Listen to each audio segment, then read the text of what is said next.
Senador Paim e demais assistentes da TV Senado, é com alegria termos essa audiência pública. O problema da redução da maioridade penal, ela é uma atitude quase que criminosa das instituições brasileiras. E eu tenho certeza que os senadores que estão agora ouvindo nos seus gabinetes ou em seus outros afazeres, bem como os assessores dos senadores, vendo essa riqueza de material, de instrução, eles com certeza irão ajudar os senadores a não cometer esse erro gravíssimo contra a nação brasileira. E, senador, quando o senhor se emociona com o depoimento do nosso querido Irapuan, eu quero lhe dizer que o Irapuan é consultor da Educafro, ele nos ajuda em vários eventos e a gente fez questão dele fazer um sacrifício para estar aqui, porque para nós ele é um exemplo, foi alguém que saiu da periferia quebrada, das quebradas do Rio de Janeiro, grande parte dos colegas dele já foram assassinados pela polícia, ou foi roubado pelo tráfego, ou estão na situação de descrédito na sociedade. Ele é um dos poucos sucessos. E por quê?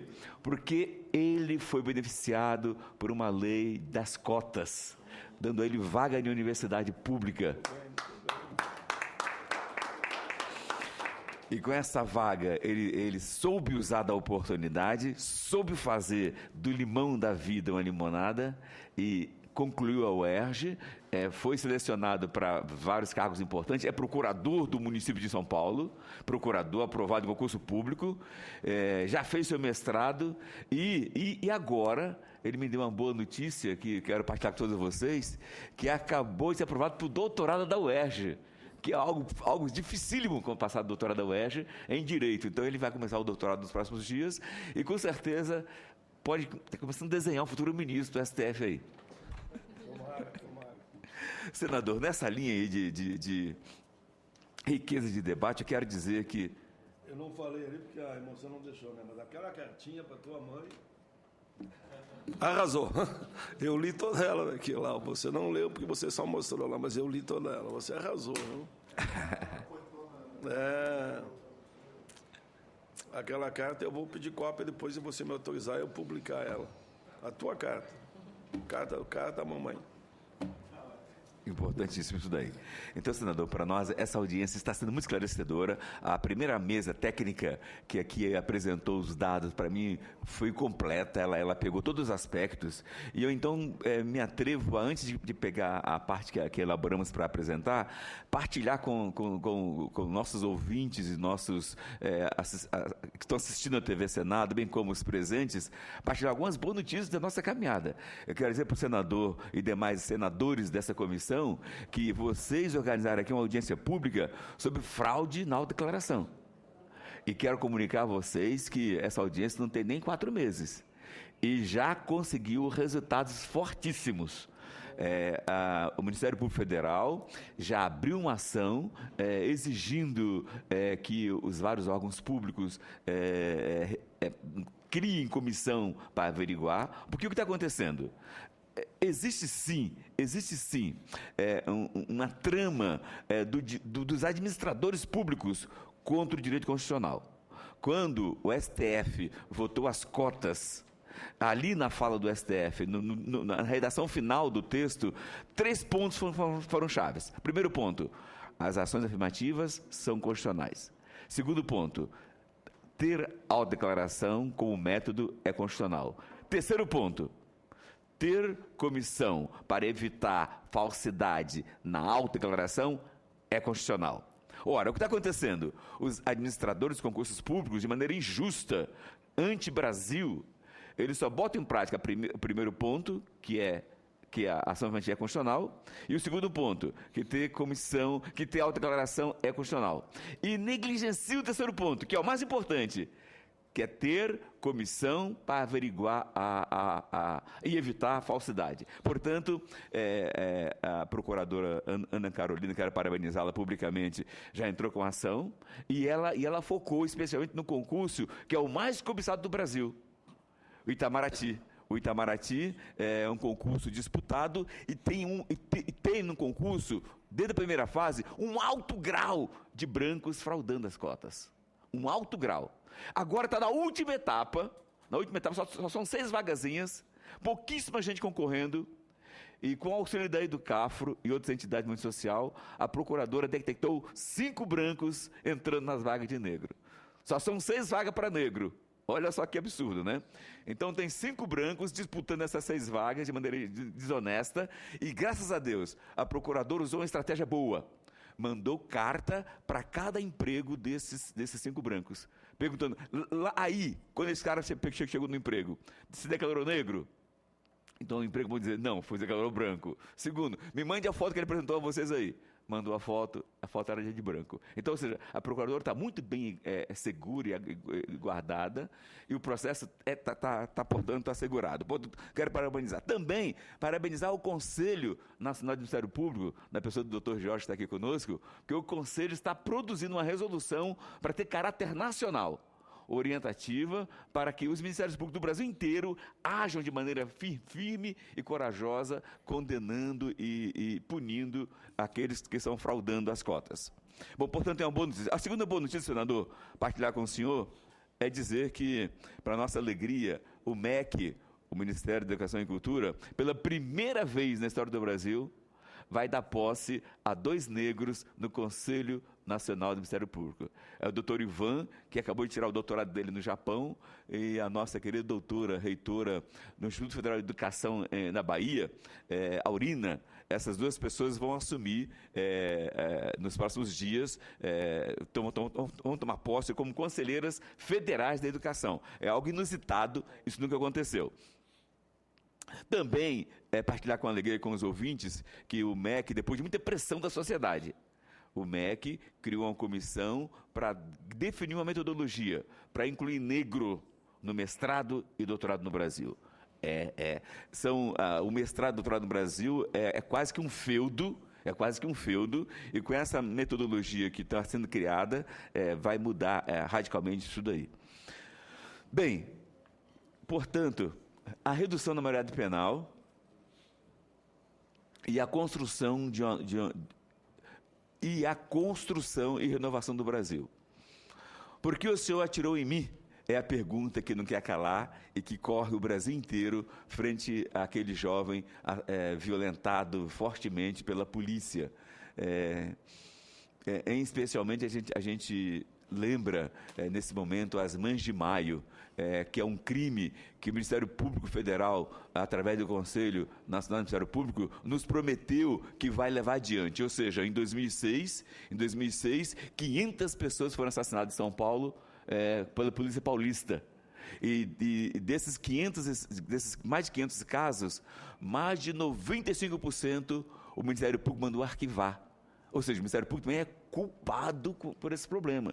Só que agora, o novo Ministério Público está querendo trazer à tona tudo isso daí e vai exigir do governador e do Ministério Público de São Paulo uma reabertura desse caso, que é inaceitável, que destes jovens assassinados, maioria negros, e a maioria nunca teve nenhuma passagem pela polícia. Ora, os crimes de maio de 2006 foi quando a polícia extorquiu o PCC, e o PCC deu um grito de liberdade contra a polícia e falou, não dou mais dinheiro à polícia, e aí a polícia, em reação ao PCC, matou civis de periferia, onde, segundo o PCC, segundo os policiais, poderiam ser parentes do pessoal do PCC. Mas, então foi um massacre, e eu quero dizer o seguinte, senador, matou-se mais jovens negros, matou-se mais pessoas, e especialmente negros, em maio, com os crimes de maio de 2006, pelo governo paulista, do que em toda a ditadura militar. Então, essa é uma página da história que eu tenho certeza que o Ministério Público Federal, através do Conselho Nacional do Ministério Público, não vai deixar essa página ficar assim. Vai passar a limpo, até indenizando os parentes das vítimas.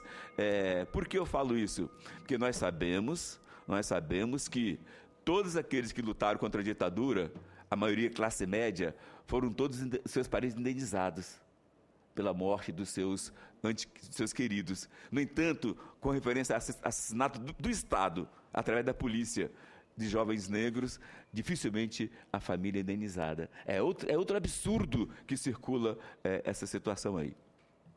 A Educafro é terminantemente contra a redução da maioridade penal. Países como Espanha e Alemanha, que adotaram, voltaram atrás de suas decisões, pois a redução da maioridade penal não reduziu o índice de violência. Hoje, 70% dos países do mundo adotam a idade de 18 anos como idade penal. Abaixo, gravura de Debré do século XIX, castigo de escravos em praça pública e meninos negros suspeitos amarrados nos pelourinhos modernos em pleno ano de 2014, 2013. Ou seja, quase nada mudou com referência à sorte do negro no Brasil. Você vê essas crianças amarradas em 2013, 2014, amarradas como no tempo da escravidão.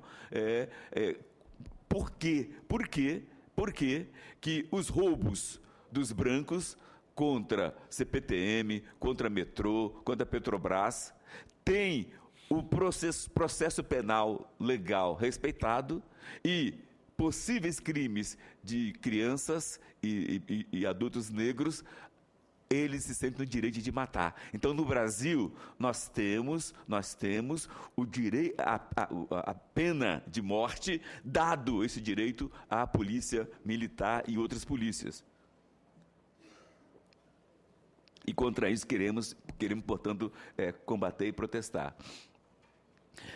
Nós sabemos que a luta contra a redução precisa crescer. Elencamos aí vários pontos, vamos deixar no arquivo dessa comissão para possíveis trabalhos. Elencamos vários pontos. Pesquisa feita pelo Grupo de Estudo sobre Violência e Administração de Conflitos da Universidade Federal de São Carlos, a UFSCar, agora no ano de 2014, indica o seguinte: 61% das vítimas fatais da Polícia Paulista são negras. Ora, em São Paulo, nós negros somos 35%. E por que 61% das vítimas fatais da Polícia Paulista são negras? 97 são homens e 77 têm idade de 15 a 27 anos. Por que a gente bate nesse ponto? Porque o estado de São Paulo é um estado que precisa ser modelo para o Brasil, é um estado mais rico que tem no Brasil, poderia ter políticas muito mais eficientes, porque dinheiro não falta. E, no entanto, há esse drama, e o governador e a polícia falam: nós somos o estado menos violento do Brasil. Ora, nosso problema não é ser o menos violento, nosso problema é não ter violência, é ser comparado com os países de primeiro mundo, como Suécia, etc., onde o índice de violência é suportável, e não essa violência inaceitável que perpassa todo o Brasil. Então, São Paulo não pode comparar com Alagoas e outros, Bahia, onde a violência lá está sem controle. Por quê? Porque há um complô nas polícias, onde o mal policial está abafando os bons policiais, e eles estão conseguindo impor a sua norma, que é uma norma totalmente da barbaridade. Ainda segundo pesquisa da UFSCar, no Brasil a taxa de homicídio dos homens de cor preta com idade de 20 a 24 anos supera a 200 por mil habitantes. Supera a 200, é uma das mais altas taxas do mundo. A taxa de homicídio geral do país chegou a 29 para cada 100 mil habitantes. No ano passado, quando a média aceitável da ONU é de 10 por 100 mil habitantes. Com esses dados, fica claramente comprovado que o jovem que irá ser novamente penalizado, e ele é oriundo das camadas mais sofridas. Queremos deixar bem evidenciado que há um link forte desse problema, que é a redução da maioridade penal, há um link forte com o auto de resistência. O auto de resistência é um poder que governadores estaduais estão dando para a polícia, poder de matar, e não o poder de prender, mas é o poder de matar. E para nossa dor, vários deputados, talvez mal informados, estão dando muita força para não deixar a lei que quer mudar o auto de resistência ir para frente. a pensar vários outros documentos, vários outros projetos segurando esse processo. Portanto, o Auto de Resistência, que é o projeto 4471 de 2012, está parado na Câmara frente a interesses da dita bancada da bala. Para nossa alegria, está aqui na minha mão a resolução do Conselho Nacional do Ministério Público, onde tornou obrigatório por parte da polícia um autocontrole para evitar matança em geral, e em especial matança de jovens negros. Na minha leitura, essa resolução do Conselho Nacional do Ministério Público está 3 vezes melhor e mais qualificada do que o projeto contra o auto de resistência que está engavetado na Câmara.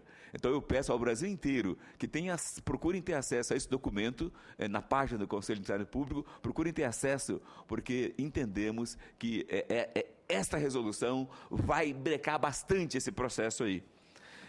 Também eu gostaria que o doutor Rangel me emprestasse seu livro, doutor Rangel, que eu acho importantíssimo de linkar essas duas coisas, ou seja, para nós combater o auto-resistência através do projeto que está parado. Então, enquanto o projeto está parado, usar fortemente essa ferramenta, que é a resolução do Conselho Nacional do Ministério Público, e fazer com que a compreensão com detalhe de tudo o que está acontecendo com referência à redução da menoridade penal, dominar todas as técnicas jurídicas a partir do movimento social, a partir de senadores, a partir da sociedade em geral, vamos ter com certeza uma tremenda mudança nesse quadro e assim conseguir fazer o Brasil respeitar a todos nós, negros e negras e brancos, que querem um Brasil melhor.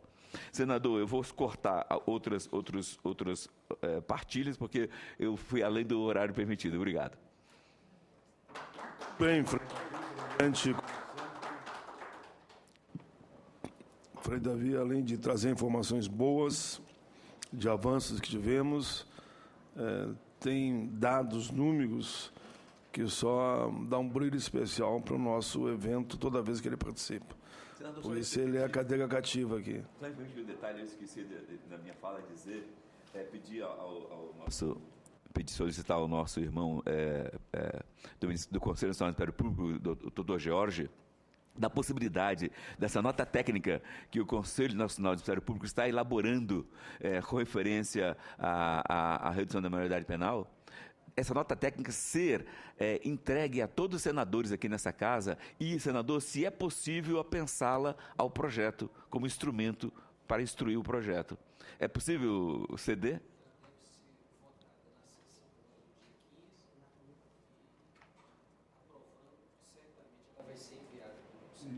Excelente, muito bom, muito bom. Se na segunda-feira não está votada ainda, né? Segunda não está votada, né? Terça, segunda é 14. Bom, logo que ela, se puder remeter para cá, a gente pega aqui o aval da Comissão de Direitos Humanos e nos comprometemos a remeter para todos os senadores. Excelente, excelente. Além de vocês remeterem, nós também remetemos em nome da Comissão de Direitos Humanos. Ótimo, ok? Por favor, doutora Ângela Cristina Santos Guimarães, secretária adjunta e vice-presidente do Conselho Nacional de Juventude da Presidência da República, que tem colaborado sempre aqui nos debates, toda vez que é convidada. E ela é sempre convidada. Por favor, doutora. Obrigada, senador. Bom dia a todas e todos. Eu quero aqui, muito honrosamente, parabenizar pela iniciativa de trazer esse tema a debate, mais uma vez aqui no Congresso, não é? Mas dizer que o senador Paulo Paim é um parceiro de muitas lutas e de muitas vitórias, então eu fico muito feliz quando ele abraça um determinado tema, porque é certeza de que a gente vai conseguir se sagrar vitoriosas e vitoriosos, não é? Foi assim no Estatuto da Igualdade Racial, no Estatuto do Idoso e, recentemente, no processo do Estatuto da Juventude. Então, quero reafirmar essa nossa parceria. Quero também aqui fazer uma saudação ao Frei Davi, que é um parceiro de muitas lutas, Eu posso agradecer aqui a ele em nome de um processo de formação da minha militância política, foi vendo o Educafro, foi vendo as intervenções do Frei Davi, as táticas de mobilização e de ocupação das universidades paulistas, que eu me forjei militante. De ocupar até os ministérios. E aqui dentro só não ocupou um dia aqui a CCJ, que acorrentou todo mundo ali, porque eu pedi, Frei, dá uma segurada que a gente aprova essa coisa. Eu disse, olha aí, eu vou ficar de olho em ti. Então, e quero também saudar aqui a todos os membros da mesa anterior, né, que foi uma mesa também riquíssima, né, em nome do Irapuã, que emocionou, acho que aqui a todos e todas nós, né, ver um jovem aí tão bem preparado e com uma história de vida que representa a maior parte da juventude, sobretudo a juventude negra brasileira, que tem que transpor um conjunto de obstáculos, né, que se apresentam desde muito cedo nas nossas vidas. Então, eu quero saudar aqui a todas e todos. Primeiro, dizer que é muito oportuno a realização desse debate, né? A gente sabe que esse ano, ia saudar aqui os outros membros que estavam aqui presentes, que foram parceiros do movimento que nós deflagramos esse ano de resistência contra a redução da maioridade penal. Né? Esse tema chega aqui no Congresso agora depois de um embate, né? Ou melhor, um ciclo de embates que nós tivemos com a Câmara dos Deputados, né, que de forma assodada coloca a PEC 171 em votação, não obstrui o debate na comissão especial, que é importante a gente fazer esse registro histórico aqui, para ficar nos anais dessa casa. Né? Houve uma obstrução de uma comissão especial que tinha previsão de debate de 20 sessões, ele foi encerrado de forma autoritária, em 11 sessões, os movimentos sociais e mesmo os conselhos nacionais foram obstruídos da oportunidade de participar largamente dos debates, porque a Câmara virou praça de guerra, nós não tínhamos sequer a condição de participar dos momentos de debate na Comissão de Constituição e Justiça, na CCJ e no plenário. Eu, particularmente, fui agredida várias vezes, né, e quero trazer aqui o meu repúdio à Polícia Legislativa da Câmara e para todo mundo que está vendo que essa situação que aconteceu na Câmara ela não se reproduza. Né, nós temos fé que ela não vai se reproduzir no Senado, porque foi montada uma praça de guerra onde um conjunto de deputados que tinham interesses, né, não só políticos, mas também financeiros, e aqui eu digo isso abertamente, obstruiu o debate na Câmara, sendo ela votada de forma assodada. E, na verdade, a movimentação que a gente fez sagrou vitoriosa a derrota da PEC 171, mas daquele estilo que está se consagrando na Câmara, né, sob essa atual legislatura, a gente viu que menos de 24 horas foi um resultado revertido. Então, quero aqui dizer que a gente tem total fé que o processo legislativo será plenamente respeitado aqui nessa casa. Né? Digo isso porque foi no curso também de calor da emoção, diante de alguns fatos que esse tema foi colocado em debate na Câmara, e hoje eu acho que a gente se afasta desse calor da emoção. Eu acho que a racionalidade e os fatos concretos devem presidir o nosso debate aqui sobre esse tema da redução da maioridade penal. Dizer que a retomada do debate da PEC 171 também, ela é uma retomada que não é isolada de um conjunto de pautas conservadoras, não é, que hoje preside a agenda política da Câmara. Né? E digo isso com muita tristeza, porque direitos que a gente vem lutando para consagrar no movimento ainda de luta pela retomada da democracia anterior à Constituição de 88, no movimento que resultou na nossa Constituição Federal Cidadã e no movimento dos últimos 12 anos, onde segmentos que até então eram invisíveis para o Estado começaram a ter seus direitos assegurados. Uma prova dessa aqui, o Frei Davi e também o senador Paulo Paim fizeram referência, e o Irapuã é prova disso, a política de cotas, por exemplo. Né? É uma batalha histórica, né, de longo tempo e que começa a dar seus frutos, só que tanto a política de cotas, quanto os direitos de crianças e adolescentes, quanto o direito das comunidades indígenas e quilombolas atacadas pela PEC 215, quanto o direito das mulheres atacado pelo PL 5069, quanto o PL 4330 da constitucionalização da terceirização, né,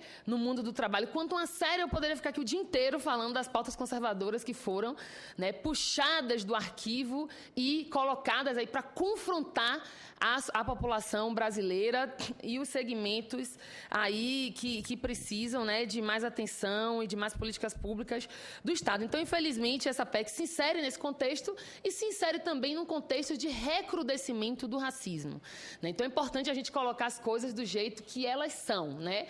Sem máscaras. A sociedade brasileira vive, sim, uma reação a esse conjunto de direitos conquistados. Ao fato das empregadas domésticas terem parte dos seus direitos equiparados aos outros trabalhadores, mesmo quase 80 anos depois, ao fato da gente de ter havido uma mobilidade ascendente dos setores populares, em especial da população negra, ao fato da juventude negra estar presente lado a lado, né, com uma elite que sempre dispôs das universidades e de outros espaços de poder, né, de forma isolada, sem poder compartilhar. Então, é uma reação também, né, desses setores que não conseguem conviver com o Brasil real, do jeito que ele é, porque o Irapuã apresentou aqui.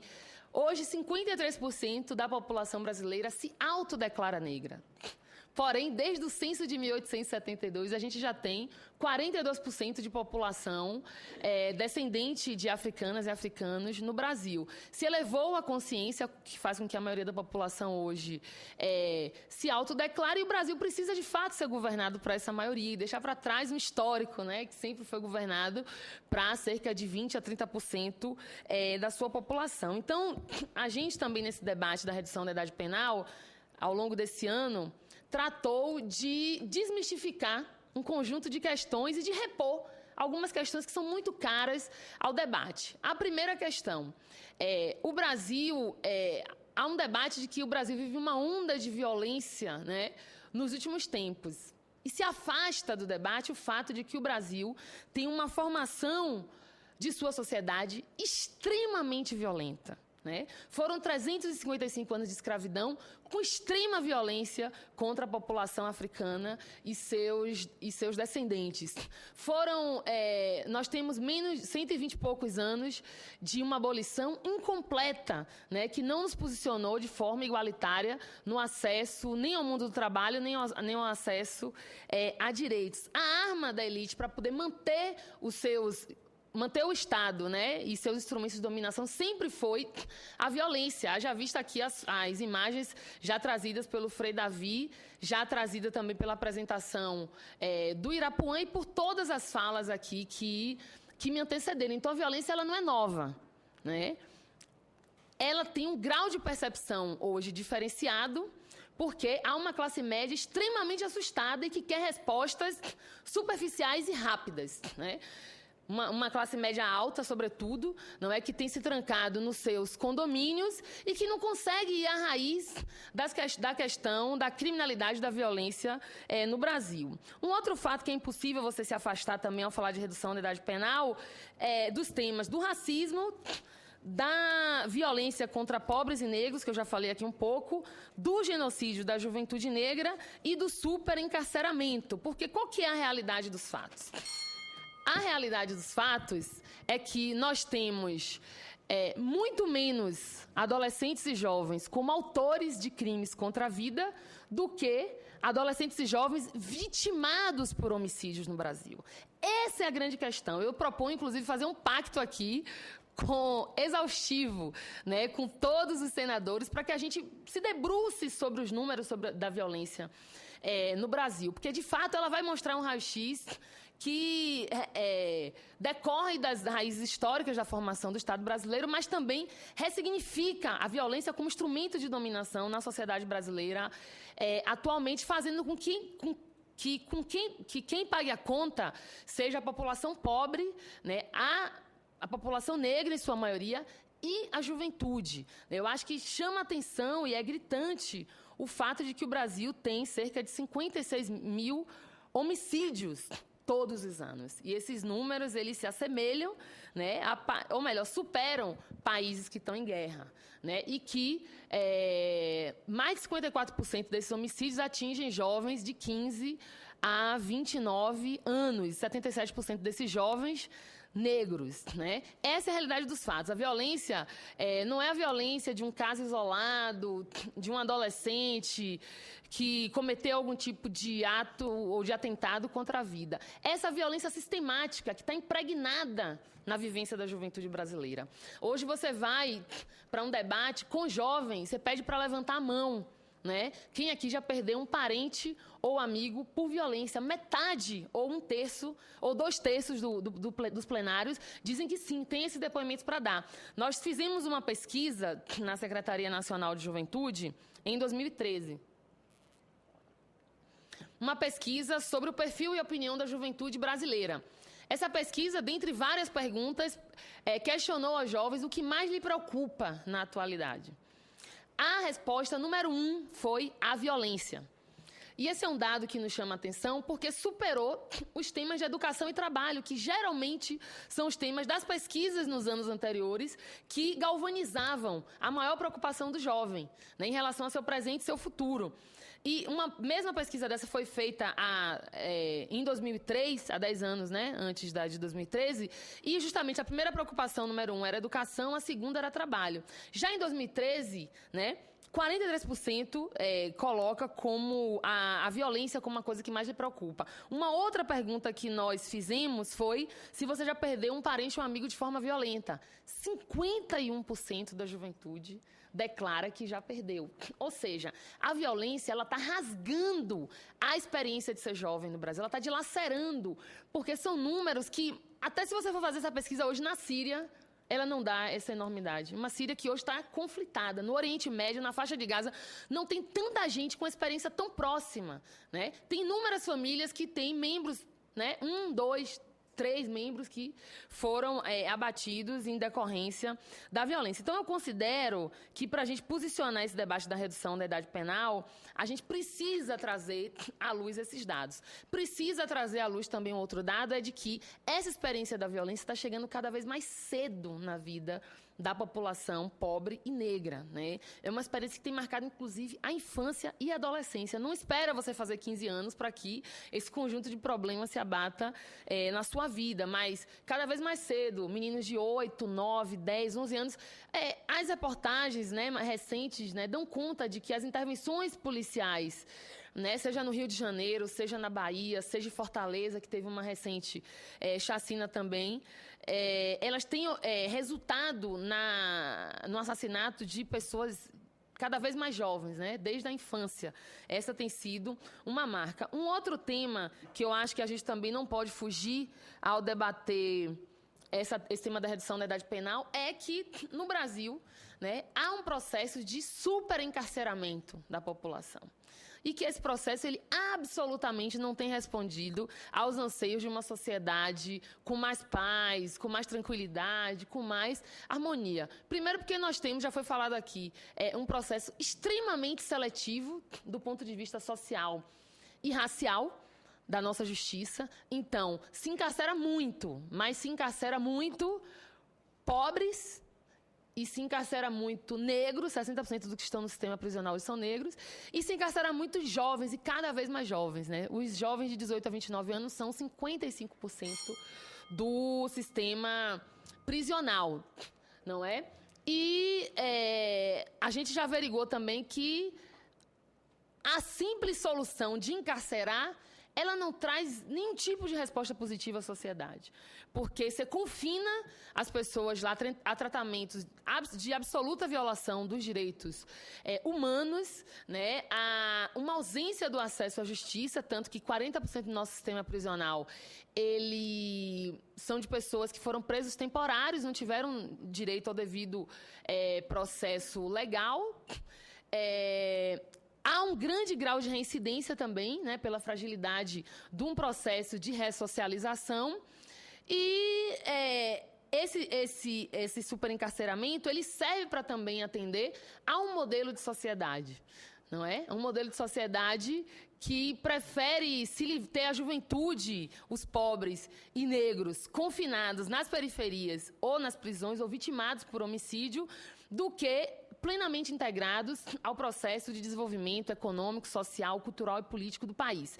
Estudos do IPEA dão conta que nós temos uma perda de 79 bilhões de reais no nosso PIB por ano em decorrência desse grande número de assassinatos. Então, eu acho que, antes de fazer qualquer debate sobre a alteração da Constituição, que eu acho um debate que precisa ser afastado, concordo com quem fala da importância do aperfeiçoamento dos nossos mecanismos existentes, né, como o SINASE, o Estatuto da Criança e do Adolescente.